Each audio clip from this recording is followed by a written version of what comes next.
तो नमस्कार सभी को। आज हम देखने जा रहे हैं हमारी अगली वीडियो में कुछ थ्योरम और कुछ इंपॉर्टेंट टॉपिक्स हैं। तो आज हम दो थ्योरम और कुछ डेफिनेशंस कवर करने वाले हैं। तो हमारी जो पहली थ्योरम होगी उसका स्टेटमेंट कुछ इस तरीके से है: commutative ring with unity is a field if it has no proper ideals और इफ इज़ अ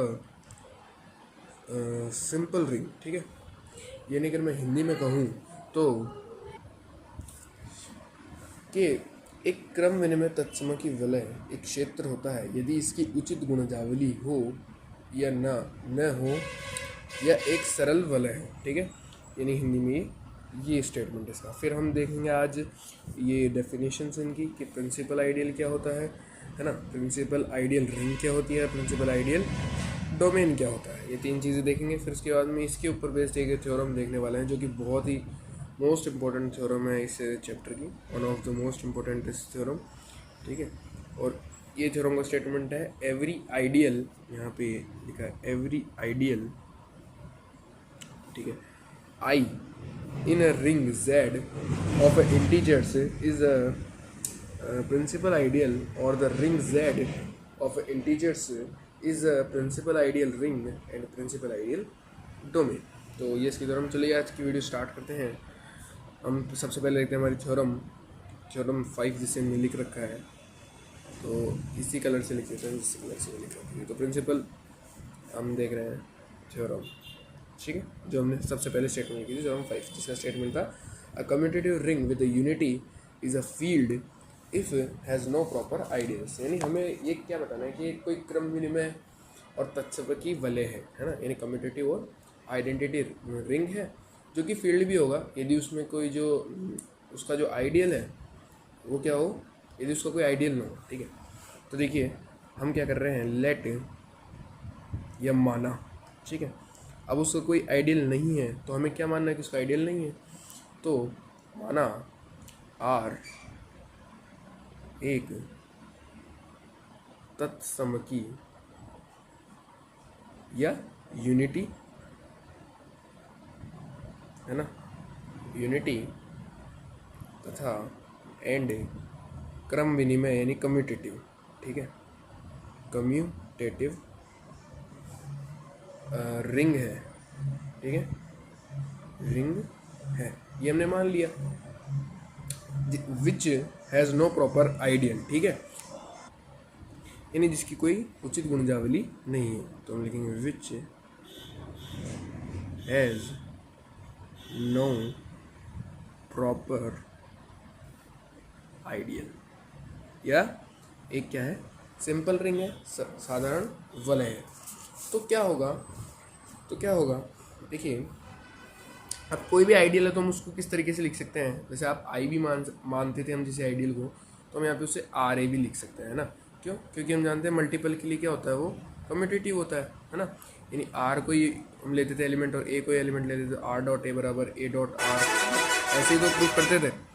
तो हमें यहाँ पे ये इसी तरीके से आई एक आइडियल होता है जिसकी जगह हम आर ए तरीके से ले रहे हैं, है ना। शोर बहुत हो रहा है, सॉरी इसके लिए, है ना। तो देखिए आगे देखिए हम यहाँ पे कर रहे हैं क्या कि माना माना आर ए, ये लेट लिख सकते हैं आप इंग्लिश में, आर ए वो किस तरीके से है, वो इस तरीके से कि आर ए या ए आर, ठीक है, जहाँ पे आर किस में बिलोंग करेगा, आर में, ठीक है। यहाँ पे आप लिख सकते हैं आर किस में बिलोंग करेगा, आर में। और आर ए क्या है, एक गुणजावली है या आइडियल, वेयर आर ए जो हमने लिया है बड़ा वाला आर और ए है ना, ये वाला आर ए है ना, इज अ आइडियल, ठीक है, ये एक आइडियल है। ओके, तो अब हमने क्या माना था कि आर की कोई उचित गुणजावली नहीं है, यानी जो रिंग था आर, रिंग क्या था आर, उसका कोई क्या नहीं है, प्रॉपर आइडियल नहीं है, प्रॉपर आइडियल नहीं है। तो यदि प्रॉपर आइडियल नहीं है तो आर ए क्या होना चाहिए, ज़ीरो के बराबर होना चाहिए या तो, है ना, यानी आर ए में तो कोई एलिमेंट नहीं होना चाहिए, या आर ए किसके बराबर होना चाहिए, आर के, यानी वो खुद रिंग नहीं होनी चाहिए खुद, है ना, प्रॉपर आइडियल नहीं है इसका, तो या तो वो खुद रिंग हो या तो फिर ये आर ए क्या होना चाहिए, ज़ीरो होना चाहिए। ये दो कंडीशंस बन सकती है, ठीक है। अब आर ए यदि ज़ीरो है, ठीक है, तो अब देखिए हम इसको किस तरीके से प्रूफ करेंगे। तो सबसे पहले आर एक रिंग है, ठीक है, तो वन किस में बिलोंग करेगा, आर में, ठीक है, ओके। आर रिंग थी तो आर में ऑब्वियसली वन तो बिलोंग करेगा, क्यों, क्योंकि रिंग में तत्समक अव्यय तो होना ही चाहिए, यानी यूनिटी होनी चाहिए ना, तो मल्टीप्लाई के लिए यूनिटी वन होती है, तो वन तो ऑब्वियसली बिलोंग करेगा ही करेगा, ठीक है। तो हम यहाँ से क्या लिख सकते हैं कि कोई एलिमेंट, ठीक है, कोई एलिमेंट ए, तो वन डॉट ए भी किस में बिलोंग करेगा, वन डॉट ए किसके बराबर होगा, सॉरी ए के, एक सेकेंड, यहाँ पे मैं लिखता हूँ वन डॉट ए बराबर होगा ए के, और ए किस में बिलोंग कर रहा है, ए बिलोंग कर रहा है आर ए में, और आर ए किसके बराबर है, आर ए बराबर है आर के, यानी आप इसको ऐसे समझिए कि कोई एलिमेंट हम ले रहे हैं, देखिए जैसे कि सबसे पहले हमने माना ये तो आर ए क्या होना चाहिए, ज़ीरो होना चाहिए, या आर ए आर के बराबर होना चाहिए, दो कंडीशन हो सकती है। अब सबसे पहले हम क्या करेंगे, आर में हर एलिमेंट को किस तरीके से लिख रहे हैं हम, इस तरीके से, आर ए में किस तरीके से, आर इंटू ए के टर्म में, ठीक है, आर में। अब यदि वन किस में बिलोंग कर रहा है, आर में बिलोंग कर रहा है, तो मैं वन को किस तरीके से लिख दूं, यदि वन डॉट ए के टर्म में, है ना, यानी वन डॉट ए, और वो किसके बराबर होगा, ए के बराबर होगा, और ए तो किस में है, ए किसका एलिमेंट है, आर ए का है ना, देखिए हमने ऊपर लिया था, यहाँ पे हमने लिखा था आर ए, यहाँ पे हम शायद लिखना भूल गए, यहाँ पे लिख दीजिए, गलती हो गई, माना या हमने लिखा नहीं, माना ज़ीरो नॉट इक्वल, मतलब ज़ीरो नहीं है ए, और ये बिलोंग कर रहा है किसमें, आर में, यानी एक आर का ही कोई एलिमेंट है, तो आर ए बराबर इस तरीके से होगा, वेयर आर ए क्या है, आइडियल है, या तो आर ए है या ए आर है, आर बिलोंग्स टू रिंग में ही होगा, ठीक है। अब उसके बाद में हमने क्या किया, R A is a ideal, तो प्रॉपर आइडियल नहीं है तो आर ए किसके बराबर होना चाहिए, ज़ीरो के बराबर होना चाहिए, या तो खुद रिंग के बराबर होना चाहिए। अब वन तो किस में बिलोंग करेगा, रिंग में है, होगा ही होगा, तो वन डॉट ए किसके बराबर होगा, ए के बराबर होगा, और ए किसका एलिमेंट है, आर ए का एलिमेंट है, तो ए बिलोंग्स टू आर ए, तो आर ए क्या नहीं है, ज़ीरो तो नहीं है, that's mean R A is not equal to zero, है ना। अब यदि ज़ीरो नहीं है तो आर ए क्या बना, आर ए क्या बना, हमारा आर बन गया, यानी पहली कंडीशन सेटिस्फाई नहीं कर रही है तो दूसरी कंडीशन सेटिस्फाई करेगी फिर, है ना। देखिए क्या हुआ, हमने सबसे पहले ए को कोई एलिमेंट लिया था जो हमने आर में मान लिया था, तो ए जब हमने कोई एलिमेंट मान लिया आर में, ठीक है, उसके बाद हमने मान लिया कि इसका कोई प्रॉपर आइडियल नहीं है, प्रॉपर आइडियल नहीं है तो ये दो कंडीशन बनती है, कंडीशन ये वाली और कंडीशन ये वाली। इन कंडीशंस में हम क्या देखते हैं कि यह तो आर ए ज़ीरो होगा या आर ए आर के बराबर होगा, तो आर ए यदि आर के बराबर होगा तो आर में कौन सा एलिमेंट था, ए था ना, है ना, ए था, तो आर ए में बिलोंग भी करेगा, ए आर ए में भी बिलोंग करेगा, यानी आर ए ज़ीरो नहीं होगा, ज़ीरो नहीं होगा तो आर ए किसके बराबर हो जाएगा, आर के बराबर हो जाएगा, ठीक है। यहाँ तक आई होप समझ में आया होगा। तो आर ए बराबर आर हो गया, तो यहाँ से हमें क्या मिला, ये हमने प्रूफ कर दिया कि सिंपल रिंग हो गई, है ना, यानी इसकी कोई प्रॉपर आइडियल नहीं थी, तो आर ए खुद क्या हो गई, रिंग हो गई, इसका आइडियल खुद ही क्या है, रिंग है। अब रिंग तो है और हमें प्रूफ क्या करना है, फील्ड प्रूफ करने के लिए हमें क्या प्रूफ करना होता है कि उसका इन्वर्स एग्जिस्ट करना चाहिए, किसके लिए, मल्टीपल के लिए, मल्टीप्लाई के लिए उसका क्या इन्वर्स, मल्टीप्लाई के लिए क्या एग्जिस्ट करना चाहिए, इन्वर्स एग्जिस्ट करना चाहिए।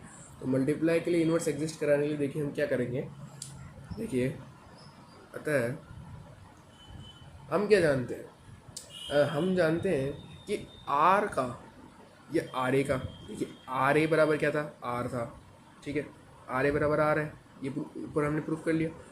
तो आर ए का हर एलिमेंट किस तरीके से था, आर ए का प्रत्येक या एवरी एलिमेंट ऑफ आर है ना is in the term of R A, है ना, कि प्रत्येक अवयव या लिखेंगे अवयव आर ए के रूप में है, ठीक है। अब प्रत्येक एलिमेंट आर ए के रूप में है और वन भी एग्जिस्ट करता है, किसमें, तो वन किस में एग्जिस्ट करता है, एंड हम लिखेंगे and one belongs to R, ठीक है। वन किस में बिलोंग कर रहा है, आर में, और आर का प्रत्येक एलिमेंट किस तरीके से है, ए आर के रूप में, ठीक है। तो हम यहाँ से क्या लिखेंगे, for all R belong to R, क्यों, क्योंकि आर तो ऑब्वियसली आर का एलिमेंट है ना, ये तो शुरू से हमें पता है, and one also belong to R, तो आर में ऐसा कोई एलिमेंट होगा, अवयव या एलिमेंट होगा जिसके लिए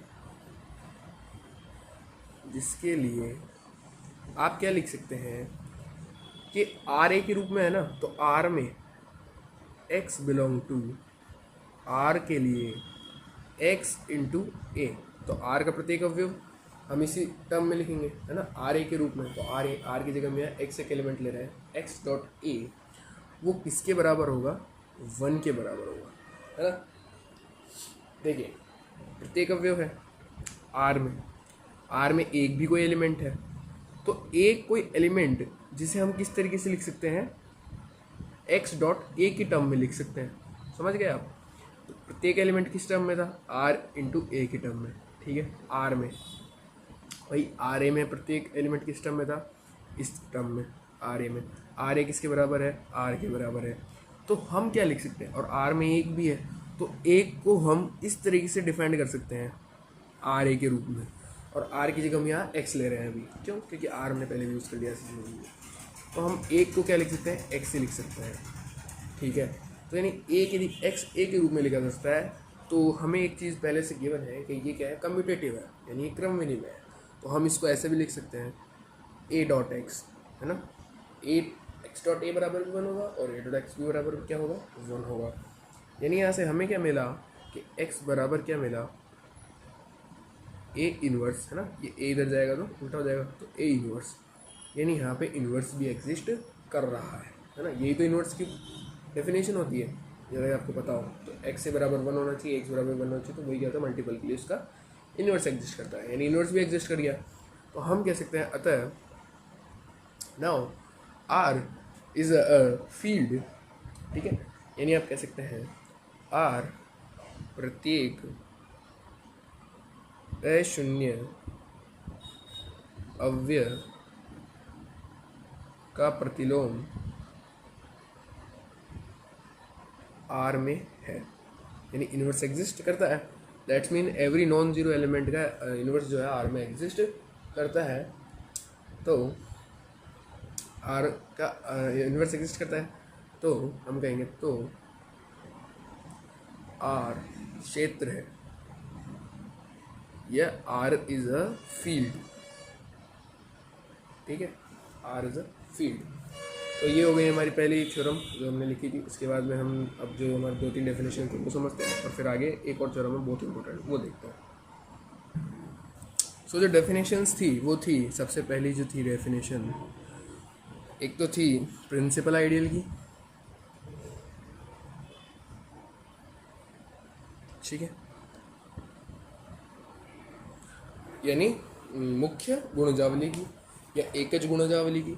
तो प्रिंसिपल आइडियल देखिए किसे कहते हैं, यदि कोई, देखिए आइडियल तो हमको पता ही है, यानी आइडियल वो होता है जिसका कोई एलिमेंट सपोज कीजिए ए है, तो ए डॉट आर, यानी आर जो आर का एलिमेंट है कोई रिंग का, है ना, वो ऑलवेज किस में बिलोंग करना चाहिए, आई में, है ना, तो वो आइडियल हो जाता है। यदि यहाँ पे मैं कहूँ आई में सिर्फ एक ही एलिमेंट हो ना, only one element in I, suppose कीजिए ए ही है ओनली आई में, है ना, I is equal to only ए, तो आई क्या हो जाएगा, एक आइडियल, प्रिंसिपल आइडियल हो जाएगा, है ना। यानी आप कहेंगे कि if a ring R ideal has only one generator, then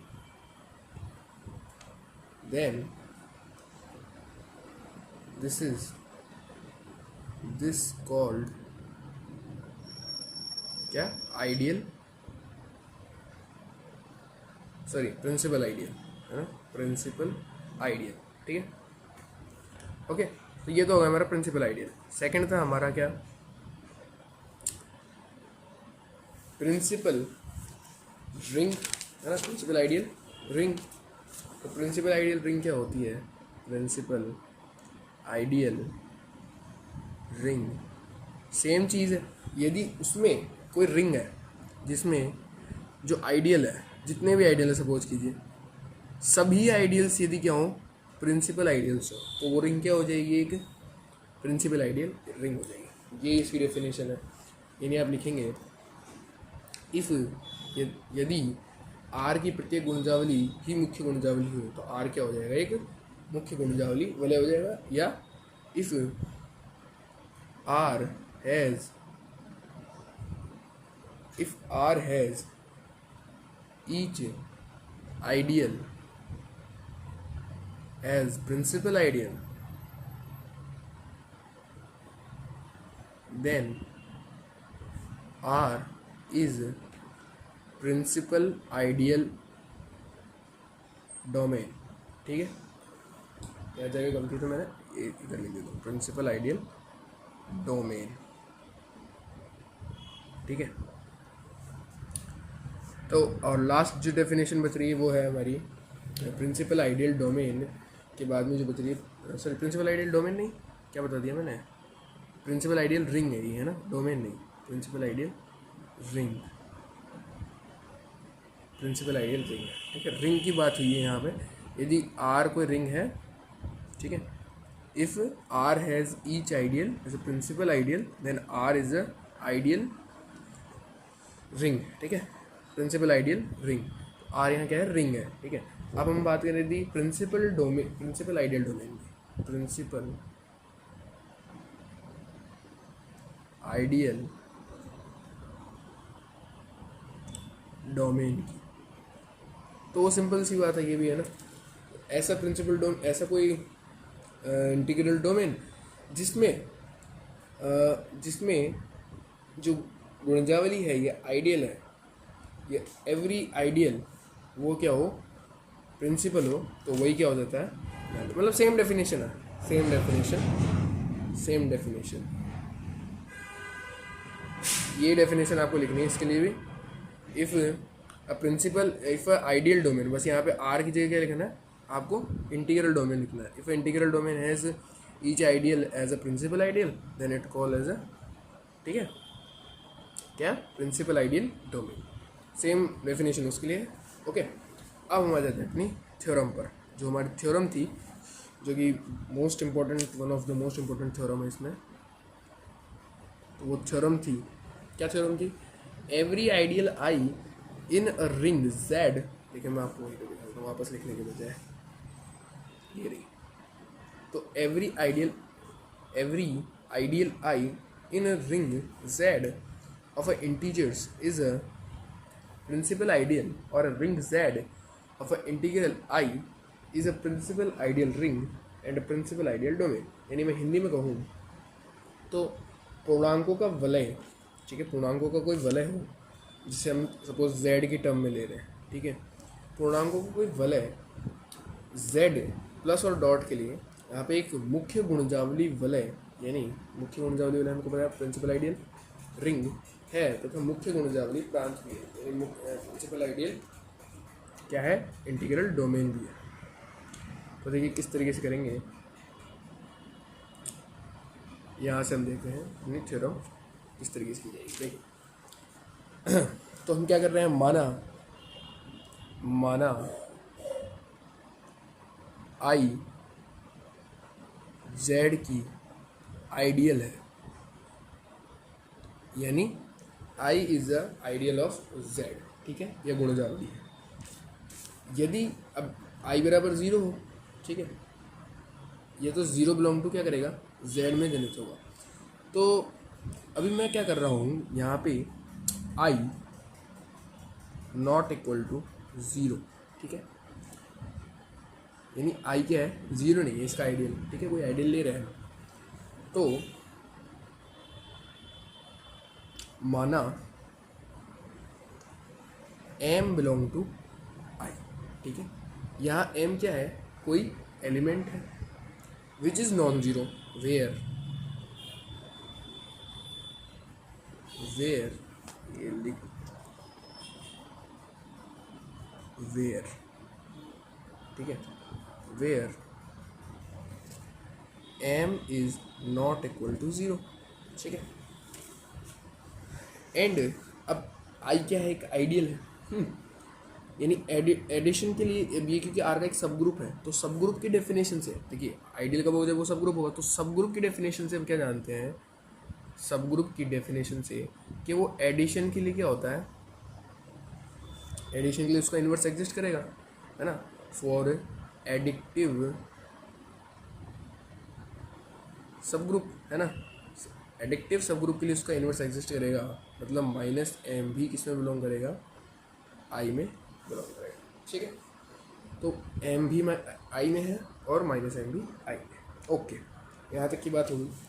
अब हम क्या मान रहे हैं कि आई क्या एक आइडियल है, तो आइडियल वो किस तरीके का है, जिसमें प्रिंसिपल आइडियल, समझ रहे हैं आप, हमें क्या बताना है कि वो प्रिंसिपल आइडियल रहेगा। तो उसके लिए मैं माना अतः, ठीक है, आई में ए विद्यमान है, या लेट ए एग्जिस्ट इन आई, आप इंग्लिश में लिख सकते हैं ऐसा, ठीक है। तो हम लिखेंगे since M and minus M में क्या है, धनात्मक पूर्णांक है ना, since M and minus M has at least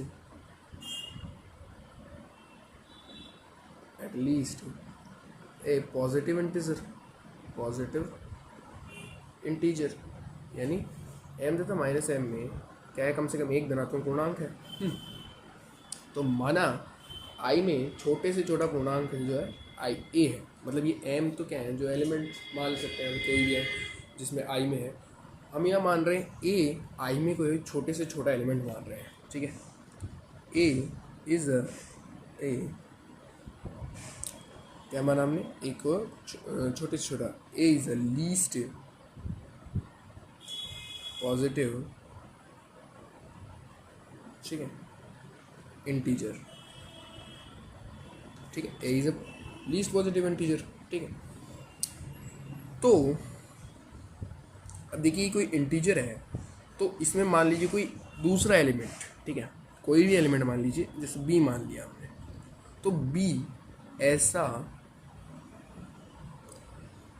पूर्णांक या इंटीजर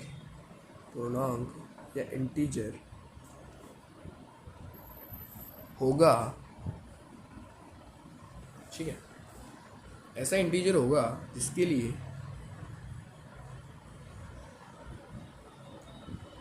हम लिख सकते हैं b बराबर क्यू ए प्लस आर। अब देखिए ये कैसे लिख दिया है, अब b कोई भी सपोज कीजिए पूर्णांक है, तो किसी भी पूर्णांक में, जैसे मान लीजिए b है, ठीक है, तो b में यदि आप किसी भी पूर्णांक का भाग दें, तो उसके लिए सपोज कीजिए a क्या है, भागफल है, क्योंकि a क्या है, छोटे से छोटा, या फिर a का भाग दीजिए तो q आ जाएगा, है ना, कैसे भी समझ सकते हैं कि a का ही लीजिए, a छोटे से छोटा है, तो a का भाग देंगे तो q आ जाएगा। अब यहाँ पे सपोज जो भी बचेगा फिर r बचेगा रिमाइंडर, तो हम क्या लिख सकते हैं, b बराबर क्यू ए प्लस आर, ऐसा लिख सकते हैं, है ना।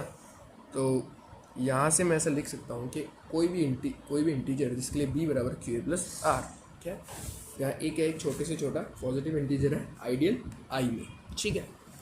अब यहाँ पे एक चीज़ खास बात है कि आर, यहाँ आर सॉरी क्या, छोटा वाला लीजिए, बड़ा नहीं, क्योंकि बड़ा तो हमने रिंग मान रखे हैं ना, तो यहाँ आर लीजिए, ठीक है। वेयर आर की एक खास बात होगी कि आर जो है 0 से तो बड़ा होगा और ए से जो है छोटा होगा, ठीक है। क्यों छोटा होगा ए से? क्योंकि यदि ए से आर बड़ा होगा तो आर में पूरा पूरा भाग चला जाएगा ए का, है ना, तो ये पॉसिबल नहीं होगा। तो आर हमेशा ए से तो छोटा ही होगा, तो इसलिए ये कंडीशन मैंने यहाँ लिख दी है। अब आगे देखिए, तो हम यहाँ से लिख सकते हैं कि आई क्या है, आइडियल है, ठीक है। तो ए बिलोंग्स टू आई,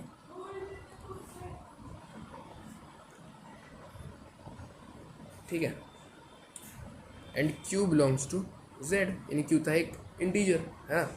तो हम लिख सकते हैं ए डॉट क्यू या क्यू डॉट ए, कुछ भी लिख सकते हैं, उसको फर्क नहीं पड़ेगा, किस में बिलोंग करेगा, आई में बिलोंग करेगा। क्यू डॉट ए, ठीक है, क्यों लिया? क्योंकि ए क्या लिया था हमने, छोटे से छोटा एक पूर्णांक लिया था, और छोटे से छोटा धनात्मक पूर्णांक, और क्यू कोई भी पूर्णांक है, ठीक है, आई में बिलोंग कर रहे हैं। तो बी बिलोंग टू आई, ये भी हमने आई में लिया था, है ना, बी एक इंटीजर लिया था ना, इसको हम लिख सकते हैं क्यू ए प्लस आर की टर्म में, है ना। तो B belong to B I और Q A belong to B I, तो हम लिख सकते हैं कि बी माइनस क्यू ए, ये भी किसमें बिलोंग करेगा, आई में, क्योंकि आई में बिलोंग करेगा, क्योंकि एडिक्टिव के लिए क्या होता है, एक सब ग्रुप है, तो एडिक्टिव के लिए इसमें ये एग्जिस्ट करेगा। यदि बी भी आई में और क्यू ए भी आई में, तो हम ऐसा लिख सकते हैं बी माइनस क्यू ए भी किसमें होगा, आई में होगा, ओके, क्योंकि ये आइडियल भी है ना। तो बी माइनस क्यू यदि आप देखें तो हमने एक इक्वेशन बनाई यहाँ पे, इससे आप कह सकते हैं आर बराबर क्या होगा, बी माइनस क्यू ए, है ना, आर बी प्लस बी बराबर क्यू ए प्लस आर है ना, तो आर बराबर क्या होगा, बी माइनस क्यू ए, है ना। तो यहाँ से बी माइनस क्यू ए की जगह मैं लिख सकता हूँ R is also belongs to I, है ना, यहाँ से। अब आर भी यदि आई में बिलोंग करे तो आर यहाँ पे हमने क्या माना था, R is less than A, which is not possible. R हमने ए से छोटा माना था, जो कि नॉट पॉसिबल है, क्यों? क्योंकि A is the least positive integer in I, ये हमने स्टार्टिंग में ही लेट करे थे हम, है ना। तो हम यहाँ क्या लिखेंगे, अब यदि आर 0 से बड़ा है और ए से छोटा है, तो आर किस में बिलोंग नहीं कर सकता है, आई में बिलोंग नहीं कर सकता है ना। आर किस में बिलोंग नहीं कर सकता, आई में बिलोंग नहीं कर सकता। क्यों नहीं बिलोंग कर सकता, ये मैंने अभी भी आपको समझा ही दिया। तो देखेंगे, सिंस ए इज स्मॉलेस्ट या लीस्ट पॉजिटिव इंटीजर, ठीक है, इन आई में ही सबसे छोटा पॉजिटिव इंटीजर था, इसलिए ये नहीं हो सकता। तो यहाँ आर को क्या होना पड़ेगा, 0 होना पड़ेगा, तो आर बराबर 0, ठीक है। तो बी बराबर क्या हो जाएगा, क्यू ए हो जाएगा, प्लस 0 हो जाएगा, है ना। तो बी बराबर क्यू ए, तो आई के हर एलिमेंट को हम लिख सकते हैं क्यू ए की टर्म में, है ना, क्योंकि बी तो कोई भी एक एलिमेंट था जिसे हम क्यू ए की टर्म में लिख सकते हैं, where Q is belong to Z, है ना। तो यहाँ से हमें क्या मिला, ए क्या हो गया, हर एलिमेंट का एक जनरेटर हो गया, यानी ए से ही वो क्या हो रहा है, जनरेट हो रहा है ना, यानी आई का हर एलिमेंट ए से ही जनरेट हो रहा है। तो यही हमें प्रूफ करना था, है ना।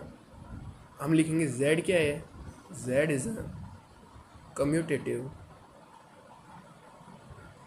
एंड यूनिटी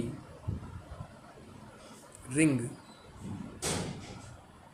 अतः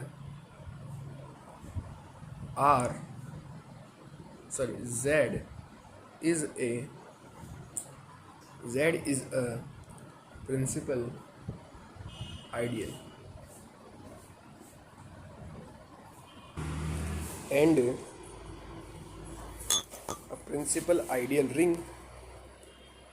principal ideal ring, ठीक है, and also a principal ideal integral domain, ठीक है। समझ गए होंगे, राइटिंग मजा नहीं आता, अगर थोड़ा मैंने रफली लिख दिया। तो यही था, अच्छी थ्योरम थी, one of the most important theorem इस चैप्टर की। समझ में आया हो तो don't forget to like and subscribe.